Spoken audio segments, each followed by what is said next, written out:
Welcome to another episode of Remodel Revolution. We are here in the world headquarters of Remodel Revolution, deep in the heart of the great state of Texas. I'm your host, Alex Guthrie. I'm so glad you're here with me today.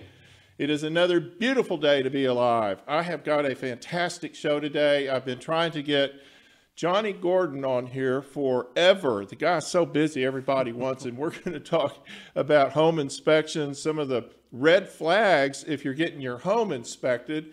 What do you need to look for, and what are some of the things people overreact to? We have a lot to talk to Johnny about. And then my dear old friend, Heather Mullally, who is a wonderful designer, very, very talented lady.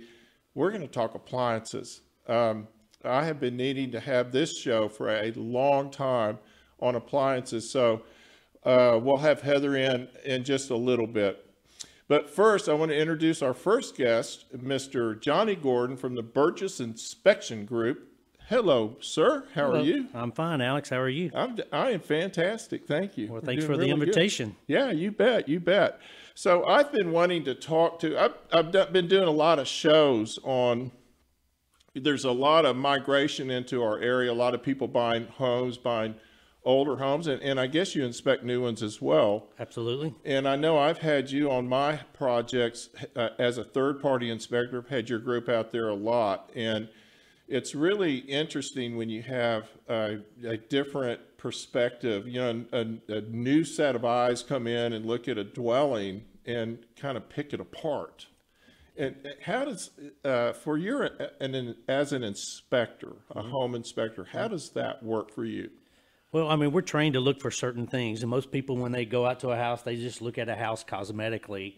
When we go out there, we're looking for things structural and things like that. So we're just trained to look for certain little things that tell us that, well, maybe that's not working the way it's supposed to work. So it's not, you're not there to just tear down the house I mean, you're not there judging the house. You're just looking for practical things that maybe aren't functioning. We're just there to tell people the condition of the property.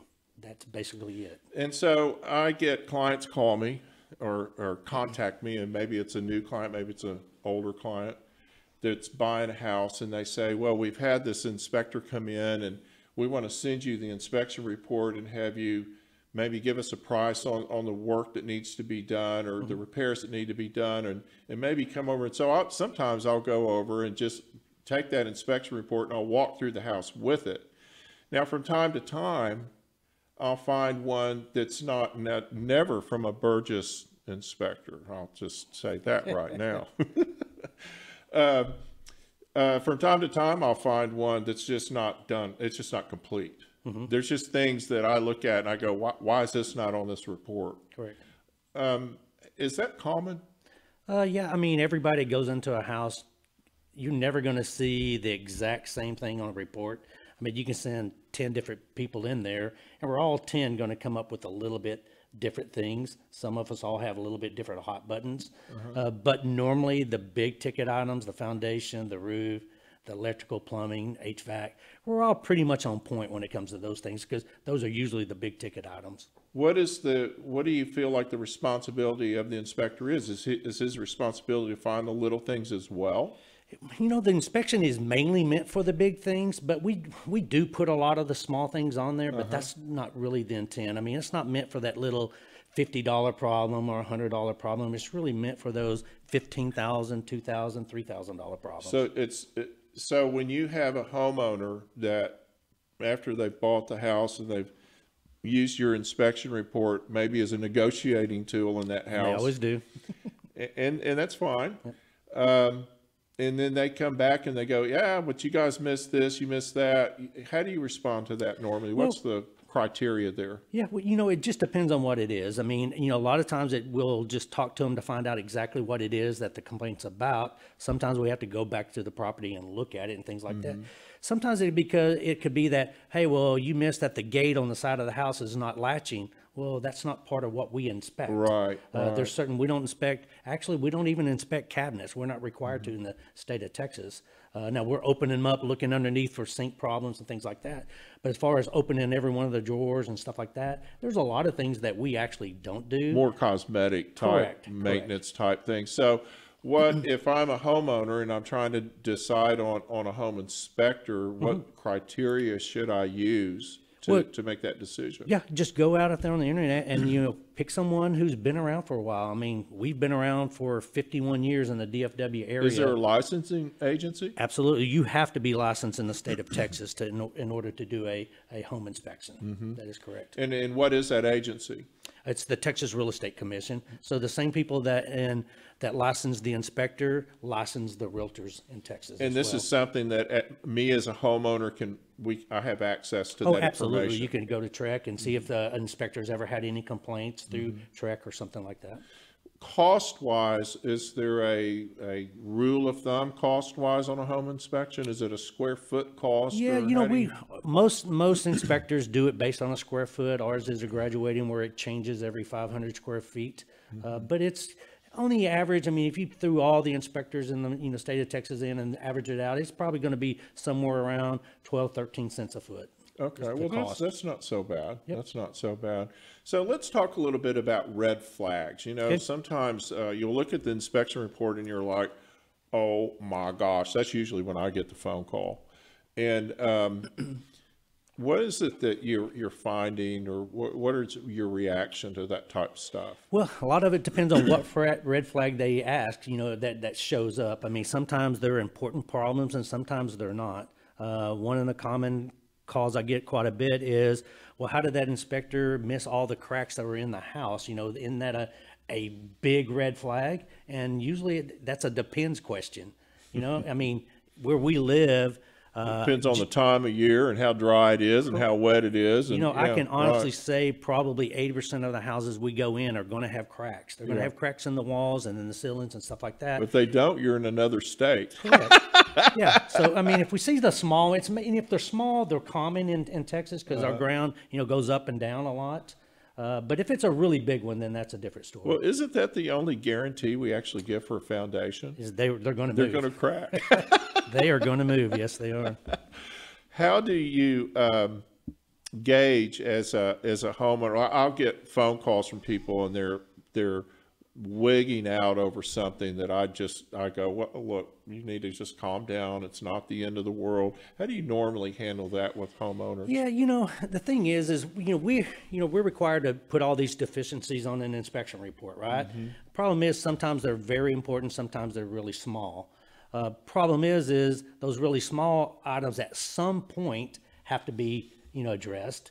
But a lot of times it's not it's not going to cause you to walk away from a house. For example, let me give an example. Let's say there's a loose toilet and it's on the second floor. Well, that's, on the scale of 1 to 10, that's not a 10. It's maybe a 2 or 3. But if it's a family who has kids and they're in and out of that bathroom, jumping up on the toilet and it rocks and rocks, eventually it's going to wear out that wax ring. And every time they flush it, it's going to leak and leak and leak. So, initially it's not a big problem, but if it's not addressed at some point, it could turn into a big problem. I have learned over the years of remodeling that different people have different pressure points. Oh, absolutely. And I've had people that obsess over different things. Some of them will obsess over counter. I had one guy, he didn't like the veining in the natural stone countertop, and I go, I didn't do that. God did that. You'll have to address that with him. And do you run into that a lot, where people will look at a report and you'll look at something and you'll go, oh, it's no big deal. And they look at it and they go, oh no, that's the end of the world. Let's go back to the cracks in the drywall and things like that. I mean, again, that's a common thing here in North Texas.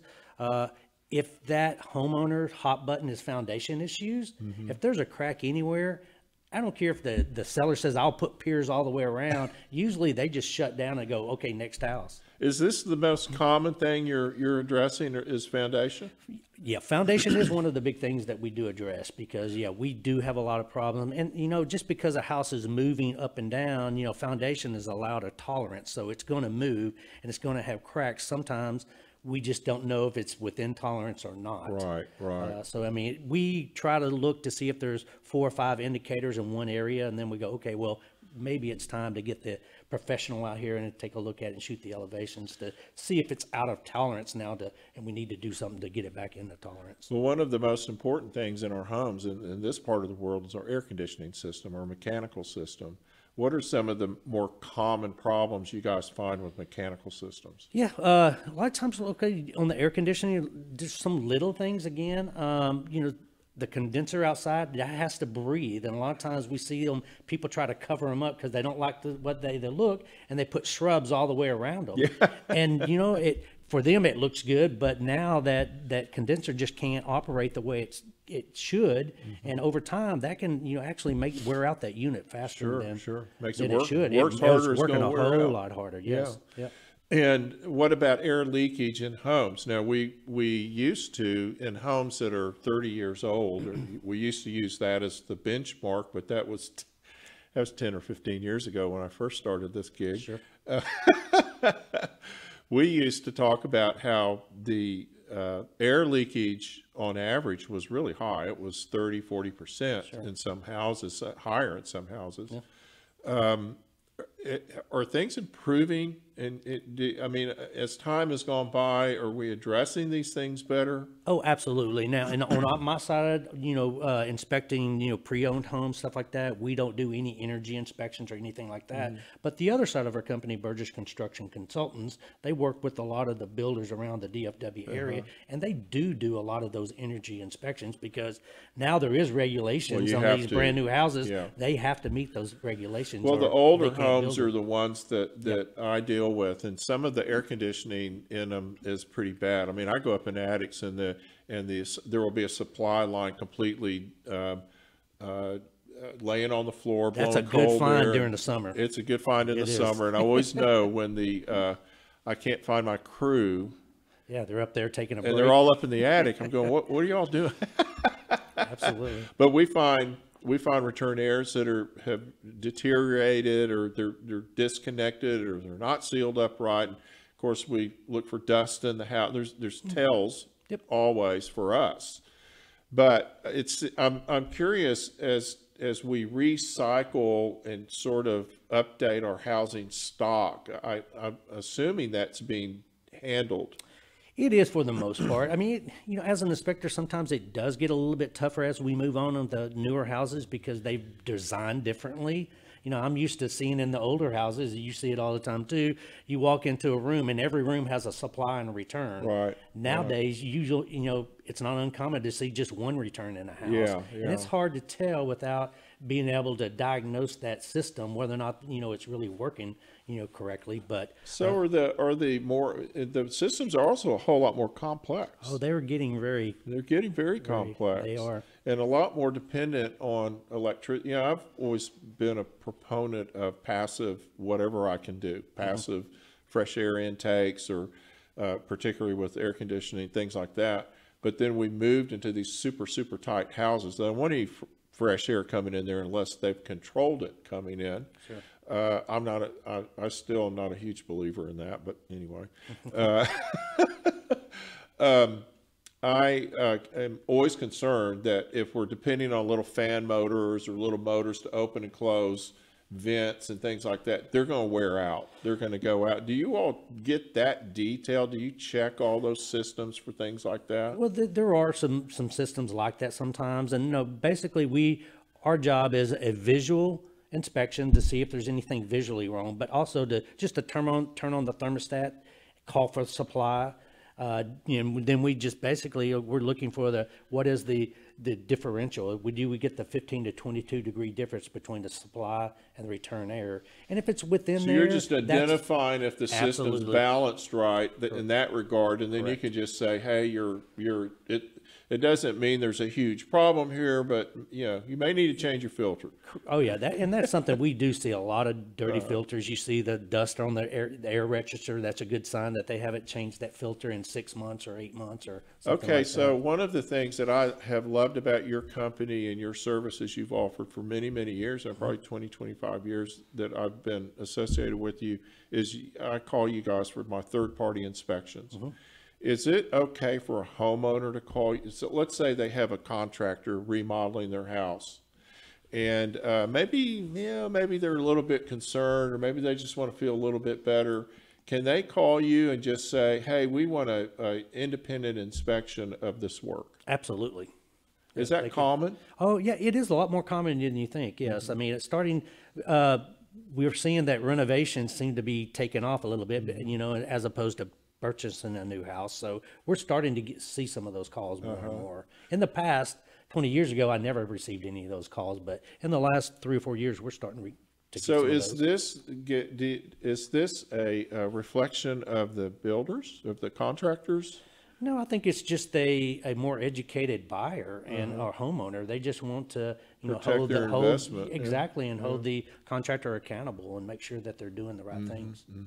That's very interesting. And I wonder, do the builders get resentful when you guys step in there if they haven't invited you? You know what? Some do, but most of them that's been around it, they're open to it because you know what? If you put another set of eyes on it, it could actually protect them liability wise down the road. Absolutely. So, you know, once they understand that part of it, then they go, you know what, probably is a pretty good thing. Well, there's certain things that I always call you guys for.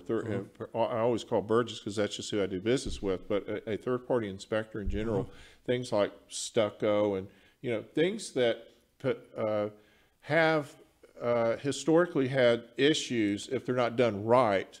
And I want to have someone come in and do a third-party inspection. And I've worked in towns where one of the things I did for years is I replaced fake stucco with real stucco. That was a little niche business I had. And there were towns I couldn't get a permit for that because they just didn't offer anything. Correct. And so I would just bring you guys in and say, okay, you inspect it. And one of the things that I liked about it, and one of the reasons you would call someone like Burgess to have your house inspected as a third party, if you're the homeowner or the contractor, is the paperwork that I get, that it's been inspected, and they'll tell me, hey, you need to do this or you need to do that, and then you come out and re-inspect it after I've done it, and then I get the paperwork that says it's been done right. Correct. And that helps it because it helps your liability and it just helps the property as well. Well, it helps the homeowner have a feeling of security. Absolutely. That they're being looked after. So I just do it because of my liability.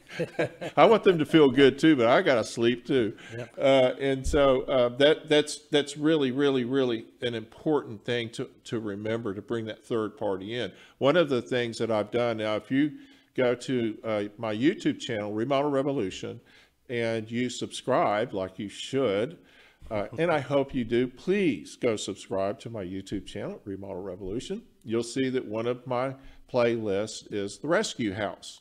And the rescue house was a catastrophe when we got there.